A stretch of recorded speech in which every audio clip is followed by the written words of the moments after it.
iteka mwarimu ategura ikizami ashingiye ku bushobozi bw'abanyeshuri be. Turemeranya. Sinzi ibibazo uri kugira uko bingana, ariko birayangiye yarambwiye ngo Yesu baramuhamagaraga ngo mwigisha, rabi, master. Niba Kristo koko ari umwigisha ukaba wemera ko umwigiraho, ibibazo byose bikugeraho, niwe mwarimu aba yabanje gupima ubushobozi bwawe, akavuga ngo uyu ni umunyeshuri wanjye, iki kizami koko yagishobora, ndemera mu kimwe. Niba mwarimu atapfa gufata ibibazo akuye ikantarange ngo abihe umunyeshuri, ntabwo Kristo ari umusazi, ntabwo Kristo ari injiji uburyo atamenya ibyo washobora.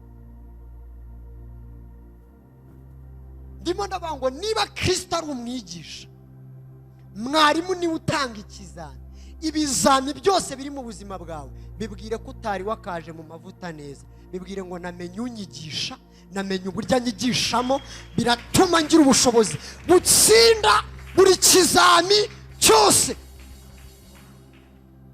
Baguteze ikizami cy'urugo mama, Kristo niwe mwarimu wawe, jya ubabwira ngo ni mwarimu wanjye. Iyo abana ari abaswa tubipimira mu mwarimu.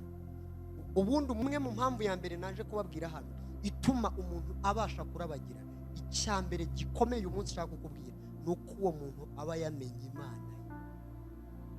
Ibi nzahora mbisubiramo, kuko nta ntambwe nimwe twatera mu bwami ari ubw'Imana kandi tutayizi.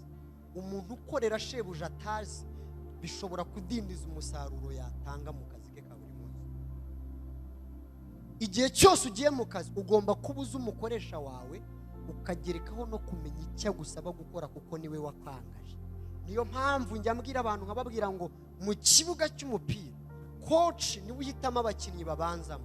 Iyo coach agushyize mu kibuga, uko waba ukina nabi kose abafana bakiyamira ngo mumukuremo, coach ataravuga ngo ndamukuramo, aracyagufitiye ikizere cy'uko wahindura umukino.